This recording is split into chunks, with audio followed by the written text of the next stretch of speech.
नमस्कार विद्यार्थी मित्रांनो, मी प्राध्यापक डॉक्टर आनंद शिंदे, लक्ष्मीबाई भाऊराव पाटील महिला महाविद्यालय सोलापूर. विद्यार्थी मित्रांनो, माझ्या या यूट्यूब चॅनलमध्ये मी आपणा सर्वांचे सहर्ष स्वागत करतो. विद्यार्थी मित्रांनो, आजच्या या व्हिडिओच्या माध्यमातून आपण नालंदा विद्यापीठाविषयी माहिती अभ्यासणार आहोत. विद्यार्थ्यांनो, आपण गेल्या 3 ते 4 व्हिडिओच्या माध्यमातून भारतातील जे काही प्राचीन शैक्षणिक केंद्रे आहेत त्या प्राचीन शैक्षणिक केंद्रांपैकी तक्षशिला विद्यापीठ किंवा तक्षशिला हे जे शैक्षणिक केंद्र होतं, या तक्षशिला विद्यापीठाविषयीची सविस्तर माहिती अभ्यासलेली आहे. आणि मग प्राचीन भारतामध्ये असलेलं दुसरं प्रसिद्ध शैक्षणिक केंद्र किंवा विद्यापीठ म्हणजेच नालंदा विद्यापीठ होय. हे विद्यापीठ केवळ भारतातच प्रसिद्ध होते असं नाही, तर जगभर प्रसिद्ध पावलेलं भारतातील हे दुसरं विद्यापीठ आहे. पहिलं विद्यापीठ म्हणून ज्याचा उल्लेख केला जातो ते म्हणजे तक्षशिला विद्यापीठ, आणि या तक्षशिला विद्यापीठानंतर दुसरं विद्यापीठ कोणतं असेल तर ते आहे नालंदा विद्यापीठ, की ज्या नालंदा विद्यापीठाची कीर्ती संपूर्ण जगभर पसरली होती आणि आशिया खंडातलं हे सर्वात मोठं विद्यापीठ म्हणून गणलं जात होतं.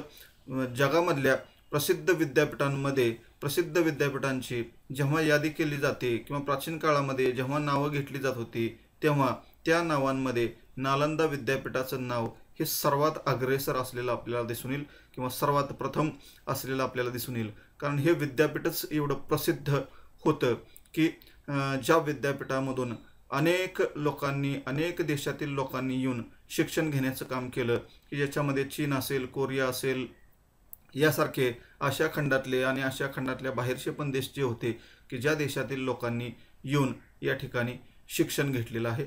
नालंदा विद्यापीठ जे आहे हे नालंदा विद्यापीठ अतिशय प्रसिद्ध अशा प्रकारचं विद्यापीठ होतं की ज्या विद्यापीठाला बौद्ध काळातील विद्यापीठांचा मेरुमणी म्हणून संबोधलं जात होतं. म्हणजे बौद्ध काळामध्ये जी काही विद्यापीठं होती की ज्याच्यामध्ये तक्षशिला असेल, नालंदा असेल, विक्रमशिला असेल, वल्लभशिला असेल, अनेक विद्यापीठं, अनेक शैक्षणिक केंद्र जी होती त्या सर्व विद्यापीठांचा मेरुमणी म्हणजे सर्वांचा मुकुट ज्याला आपण म्हणतो मुकुट आहे, त्या सर्व विद्यापीठांचा मुकुट म्हणजे नालंदा विद्यापीठ. अशा पद्धतीनं या नालंदा विद्यापीठाचा विकास जो होता तो विकास झाला होता. या चित्राच्या माध्यमातून आपल्याला दिसून येईल की नालंदा विद्यापीठाचा परिसर जो आहे हा परिसर साधारणपणे कशा पद्धतीनं होता किंवा कशा पद्धतीनं हे नालंदा विद्यापीठ होतं. आता हे सगळं फक्त अवशेष राहिलेले आहेत.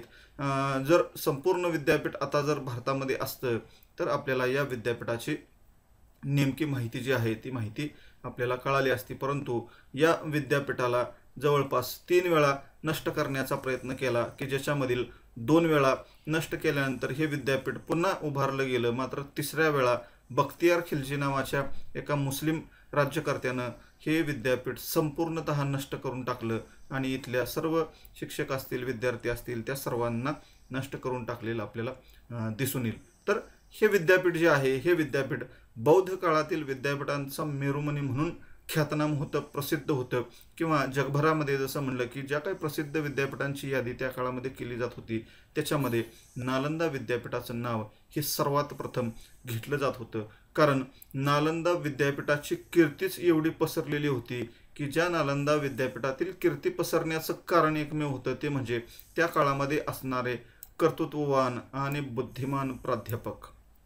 म्हणजे त्या काळामध्ये जे काही प्राध्यापक त्या नालंदा विद्यापीठामध्ये अध्यापन करण्याचं काम करत होते ते अतिशय कर्तृत्ववान होते किंवा अतिशय बुद्धिमान होते, की ज्यांच्या व्यासंगामुळं, सखोल ज्ञानामुळं, कर्तृत्वामुळं आणि बुद्धिमत्तेमुळं त्यांनी आपल्या अध्यापन कौशल्याने आणि प्रकांड पांडित्याने नालंदा विद्यापीठाची कीर्ती जी आहे ही कीर्ती सर्वत्र पसरवली होती. म्हणजे इतके प्रकांड पांडित्य ते प्राध्यापक होते की ज्यांनी आपल्या बुद्धिमत्तेच्या जोरावर किंवा आपल्या अध्यापन कौशल्याच्या जोरावर केवळ भारतातच नव्हे तर जगभरामध्ये नालंदा विद्यापीठाची कीर्ती पसरवण्याचं काम जे आहे ते काम केलं होते.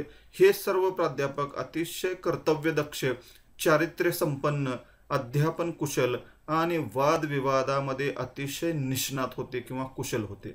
म्हणजे चारित्र्य संपन्न, कर्तव्यदक्ष, अध्यापन कुशल आणि वादविवादामध्ये अतिशय निष्णात अशा प्रकारचे हे जे प्राध्यापक होते की ज्या प्राध्यापकांनी ज्याला आपण म्हणतो लोकमानसांमध्ये सन्मान प्राप्त केला होता, आदर प्राप्त केला होता, आणि त्यामुळेच त्यांची जी काही कीर्ती आहे ही कीर्ती केवळ भारतातच नसून तर जगभरामध्ये पसरलेली आपल्याला दिसून येईल. आणि त्यांच्या या कीर्तीचा सुगंध दरवळल्यानेच म्हणजे त्यांची ही जी काही कीर्ती आहे ही कीर्तीची पताका संपूर्ण जगभर पसरल्यामुळंच वेगवेगळ्या देशामधील विद्यार्थी अध्ययन करण्यासाठी या नालंदा विद्यापीठामध्ये येत असलेले आपल्याला दिसून येतील. म्हणजेच काय की हे सर्व प्रकारचे विद्यार्थी नालंदा विद्यापीठामध्ये अध्ययन करण्यासाठी आणि आपल्या ज्या काही शंका आहेत त्या शंकांचं निरसन करण्यासाठी आणि आपली ज्ञान लालसा तृप्त करण्यासाठी या विद्यापीठामध्ये येत होते. कारण नालंदा विद्यापीठाचा अर्थच आहे की जे विद्यापीठ सतत ज्ञान देत राहते, ज्ञान देताना कधीही थकत नाही, कितीही ज्ञान दिलं तरी संपत नाही, अशा प्रकारचा अर्थ या नालंदा विद्यापीठाचा आहे.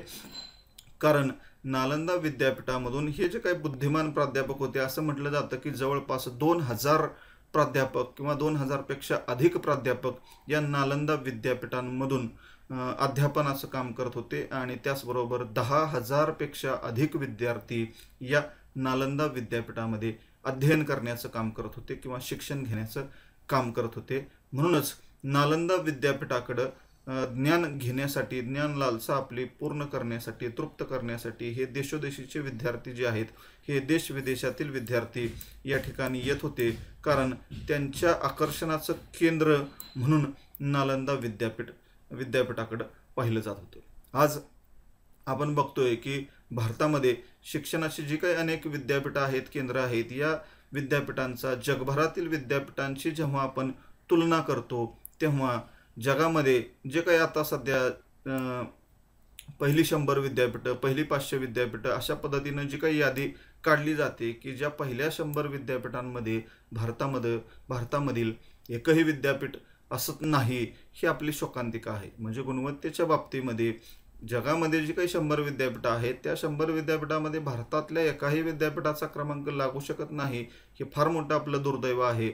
आणि मग पहिल्या 500 विद्यापीठामध्ये कुठंतरी 5-7 विद्यापीठं आपली त्या 500च्या क्रमांकामध्ये येतात.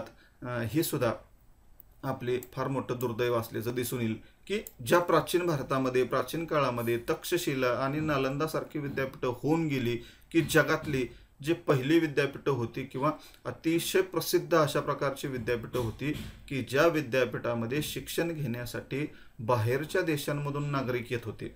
आज परिस्थिती उलट झालेली आहे की भारतामधून बाहेरच्या देशामध्ये लोक ज्ञान मिळवण्यासाठी जातात किंवा वेगवेगळ्या विद्यापीठांमध्ये जातात. परंतु प्राचीन भारतामध्ये ही 2 विद्यापीठं जी होती की या 2 विद्यापीठांमध्ये बाहेरच्या देशातले लोक या ठिकाणी ज्ञान घेण्यासाठी, अध्ययन करण्यासाठी येत होते. अशा प्रकारची परिस्थिती त्या काळामध्ये होती.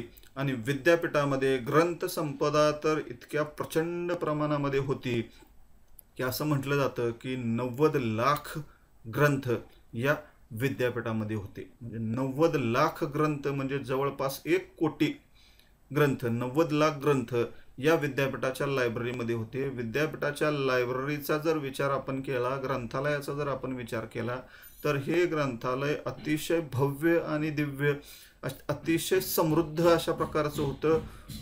वेगवेगळ्या इमारती, 3 ते 4 इमारती या नालंदा विद्यापीठाच्या ग्रंथालयाच्या होत्या. आणि ज्याला आपण मल्टी स्टोरीड म्हणतो किंवा वेगवेगळे अनेक मजल्यांच्या या इमारती होत्या की ज्या अनेक मजल्यांच्या इमारतीमध्ये ही 90 लाख पुस्तकं त्या ठिकाणी होती. आणि या 90 लाख पुस्तकांमधून ज्ञान प्राप्त करण्यासाठी आज या ठिकाणी त्या काळामध्ये अनेक विद्यार्थी देश-विदेशातले विद्यार्थी या ठिकाणी ज्ञान घेण्यासाठी येत होते. आणि म्हणून त्याचं नाव नालंदा, ज्याला म्हणलं की सतत ज्ञान देणारं आहे, कधीही थकणार नाही. कारण 90 लाख जर पुस्तकं एखाद्या विद्यापीठाच्या लायब्ररीमध्ये असतील तर ते अतिशय समृद्ध अशा प्रकारचं विद्यापीठ आहे.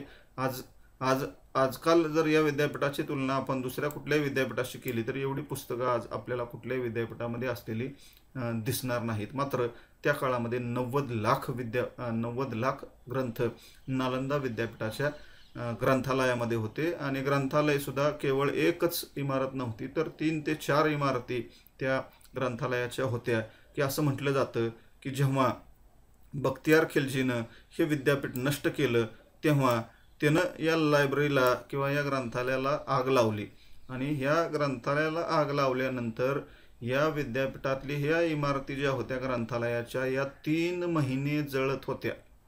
3 महिने म्हणजे 3 महिने जळत होत्या. एवढ्या प्रचंड प्रमाणामध्ये पुस्तकं या नालंदा विद्यापीठामध्ये होती.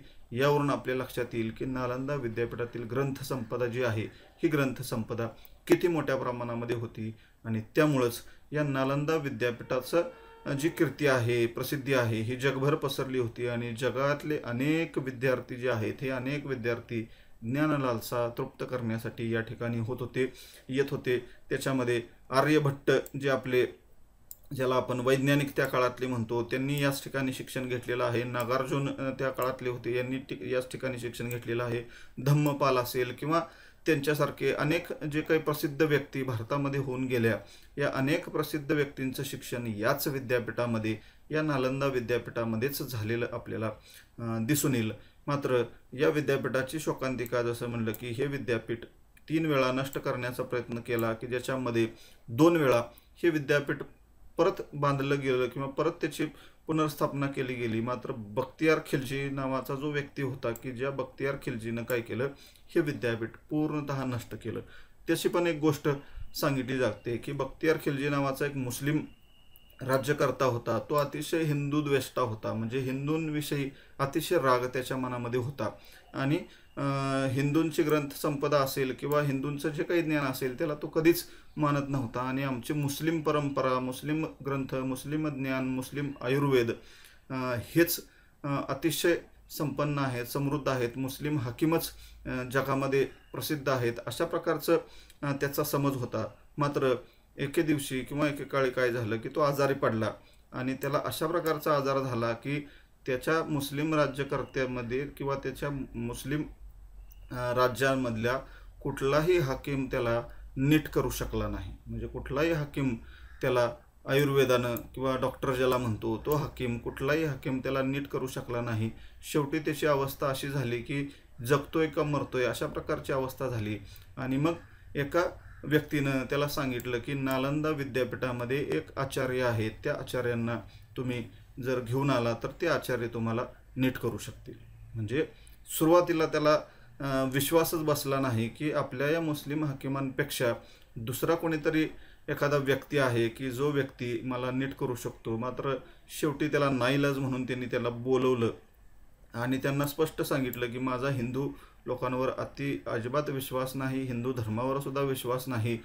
तुम्ही जर मला नीट करायचं असेल तर तुम्ही मला कुठल्याही प्रकारचं औषध द्यायचं नाही, विना औषध मला नीट केलं पाहिजे. अशा प्रकारची अट त्यानं त्या आचार्यांना घातली किंवा त्या आयुर्वेदाचार्यांसमोर घातली आणि जे काही आयुर्वेदाचार्य नालंदा विद्यापीठातले प्रसिद्ध होते की ज्यांनी त्याची ही अट मान्य केली आणि त्याच्याकडून सांगितलं की मला तुमच्या कुराणाची प्रत द्या. म्हणजे कुराण त्यांनी मागून घेतलं त्याच्याकडून आणि ते कुराण जे आहे हे कुराण त्यांनी काय केलं की त्या कुराण थोडे दिवस घेऊन गेला आणि थोड्या दिवसानंतर परत ते कुराण जे आहे हे कुराण घेऊन आला आणि त्या बख्तियार खिलजीला सांगितलं की ह्या कुराणाचं दररोज तुम्ही वाचन करा, दररोज एक एक पान वाचा किंवा दररोज याचं वाचन करा, तुम्ही व्यवस्थित ठीक व्हाल. मग बख्तियार खिलजी न ते कुराण वाचायला सुरुवात केलं, कारण कुराण म्हटल्यानंतर मुस्लिम धर्माचा तो प्रसिद्ध ग्रंथ होता आणि त्यामुळे त्याला वाटलं की ठीक आहे. आणि मग त्यानं हे कुराण वाचण्यास सुरुवात केली आणि आपल्याला माहिती आहे की मुस्लिम लोक साधारणपणे वाचत असताना पान जेव्हा पलटतात तेव्हा थुंकी लावतात, जिभेला थुंकी लावतात आणि पान उलटण्याचं काम करतात. तर तशाच पद्धतीनं बख्तियार खिलजीनं काय केलं की प्रत्येक वेळेस पान उलटताना तो थुंकी लावायचा आणि पान उलटायचा, थुंकी लावायचा आणि पान उलटायचा. तर अशा पद्धतीनं ते संपूर्ण कुराण वाचेपर्यंत तो बख्तियार खिलजी अतिशय व्यवस्थित एकदम ठणठणीत झाला आणि मग त्याला आश्चर्य वाटलं की कुठल्याही प्रकारचं औषध न घेता मी एवढा ठीक कसा काय झालो.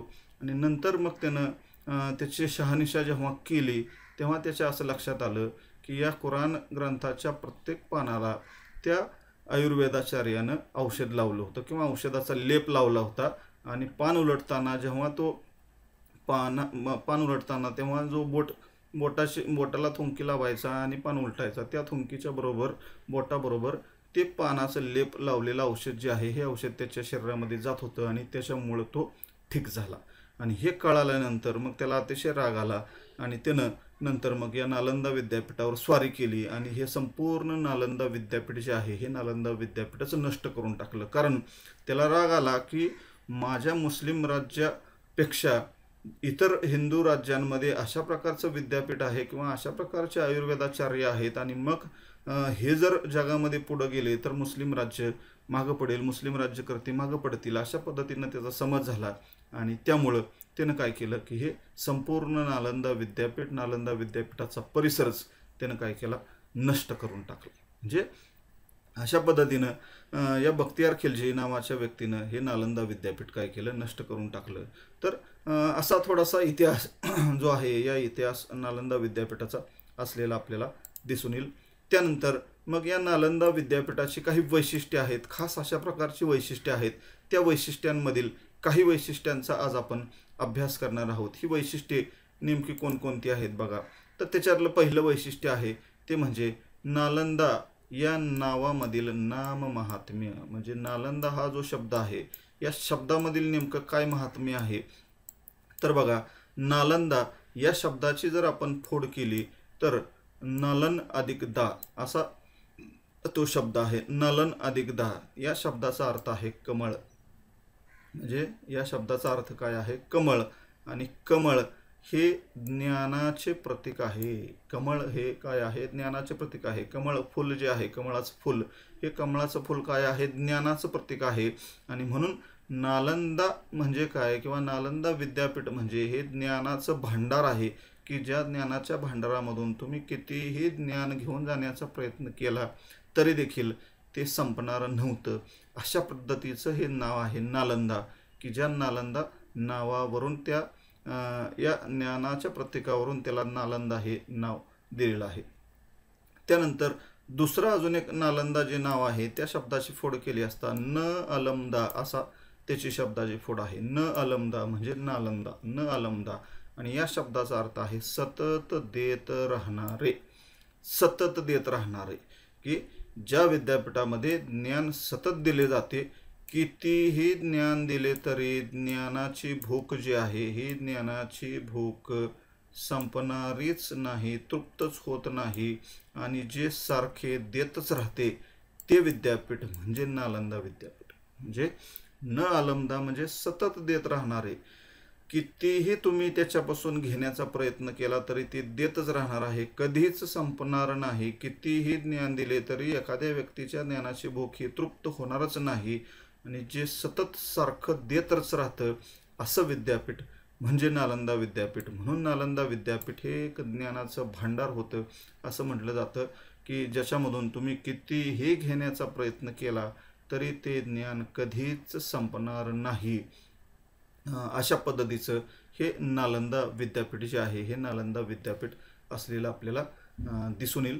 तर हे नालंदा विद्यापीठ जे आहे हे नालंदा विद्यापीठ साधारणपणे 5व्या शतकापासून ते 11व्या शतकापर्यंत या विद्यापीठानं सतत ज्ञान देण्याचं काम जे आहे हे सतत ज्ञानदान करण्याचं काम प्राचीन काळामध्ये केलेलं आपल्याला दिसून येईल. म्हणजे 5व्या शतकापासून ते 11व्या शतकापर्यंत सतत ज्ञानदान करण्याचं काम जे आहे ते सतत ज्ञानदान करण्याचं काम या नालंदा विद्यापीठानं केलेलं आहे. म्हणजे नालंदा या शब्दाचा अर्थ कमळ, म्हणजे कमळ हे ज्ञानाचं प्रतीक आहे. किंवा न अलमदा म्हणजे सतत देत राहणारे, कितीही ज्ञान तुम्ही घेतलं तरी कधीच संपणार नाही.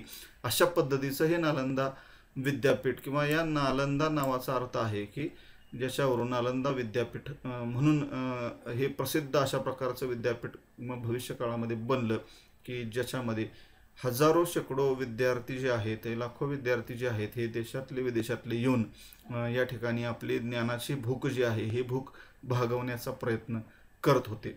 म्हणजे नालंदा विद्यापीठ जे आहे या नालंदा विद्यापीठाचं शब्द महात्म्य साधारणपणे अशा पद्धतीनं असलेलं आपल्याला दिसून येईल. त्यानंतर अजून थोडीशी ऐतिहासिक पार्श्वभूमी जी आहे नालंदा विद्यापीठाची ती काय आहे बघा. तर नालंदा विद्यापीठाच्या स्थानाचा जर आपण विचार केला की हे विद्यापीठ साधारणपणे कुठं होतं, तर नालंदा विद्यापीठ हे आजच्या बिहार राज्य जे आहे, आज आपण बिहार राज्य जे आहे त्या काळामध्ये मगध म्हणून त्याला संबोधलं जात होतं. तर आज आपण बिहार असं म्हणतो. या बिहार राज्यामधील राजगीर नावाचं एक गाव आहे. या राजगीर गावाच्या पासून 80 मैल उत्तरेला आणि पाटण्याच्या 43 मैल आग्नेयेला 12 ग्राम नावाचे एक गाव आहे. या 12 ग्राम नावाच्या गावामध्ये वसलं होतं. म्हणजे हे विद्यापीठ जे आहे, हे विद्यापीठ बिहार राज्यामधील राजगीर पासून 80 मैल उत्तरेला आणि पाटण्याच्या 43 मैल आग्नेयेला 12 ग्राम नावाचं गाव होतं. या 12 ग्रामामध्ये हे नालंदा विद्यापीठ जे आहे, हे नालंदा विद्यापीठ वसलं होतं. सुरुवातीला अतिशय लहान खेडं म्हणून या 12 ग्राम हे अतिशय लहान खेडं होतं, एक छोटंसं खेडं होतं. मात्र नंतरच्या काळामध्ये मात्र बौद्ध धर्म आणि बौद्ध धर्माच्या शिक्षणाचं एक केंद्र म्हणून ते प्रकाशामध्ये आलं. कारण नालंदा विद्यापीठाची कीर्तीच एवढी जगभर पसरली की त्या नालंदा विद्यापीठाबरोबर या गावाचा सुद्धा विकास जो आहे तो विकास झाला आणि प्रकाशझोतामध्ये ते गाव सुद्धा आलेलं आपल्याला दिसून येईल. म्हणून नालंदा विद्यापीठ जे आहे हे साधारणपणे बिहार राज्यामध्ये होतं. मात्र ते नंतर नष्ट झालं आणि नंतर आजच्या काळाचा जर आपण विचार केला तर 2006 मध्ये पुन्हा नव्यानं नालंदा विद्यापीठ या नावानं पुन्हा एक नवीन विद्यापीठ त्या ठिकाणी स्थापन झालेलं आहे की ज्या विद्यापीठाचा विकास त्या पूर्वीच्या प्राचीन नालंदा विद्यापीठाप्रमाणेच व्हावा अशा प्रकारची इच्छा आहे. सुरू झालेलं आहे ते विद्यापीठ आणि त्या विद्यापीठाच्या माध्यमातून आता सध्या त्याचा विकास होत असलेला आपल्याला दिसून येईल. तर नालंदा जे स्थान आहे, तर या नालंदा स्थानाच्या विचार जर आपण केला तर गौतम बुद्धांनी या नालंदाच्या प्रवरिक अरण्यामध्ये, प्रवरिक नावाचं एक अरण्य होतं की ज्या अरण्यामध्ये पुष्कळ व्याख्याने दिली होती. त्यांनी अनेक व्याख्यानं जी आहेत ती अनेक व्याख्यानं या प्रवरिक अरण्यामध्ये गौतम बुद्धांनी दिली होती. त्याचबरोबर गौतम बुद्धांचा प्रसिद्ध अशा प्रकारचा जो शिष्य आहे त्याचं नाव आहे सारिपुत्रा. सारिपुत्रा नावाचा त्यांचा प्रसिद्ध शिष्य होता की ज्या सारिपुत्राचा जन्मसुद्धा याच ठिकाणी झाला होता. म्हणजे हे विद्यापीठ एवढं नावलौकिकास का आला तर असं पण म्हटलं जातं की गौतम बुद्धांनी या ठिकाणी शेकडो व्याख्यानं दिली होती आणि त्यांचा जो प्रसिद्ध शिष्य आहे ज्याचं नाव आहे सारिपुत्रा, तर त्याचं जन्म ठिकाण देखील हेच होतं.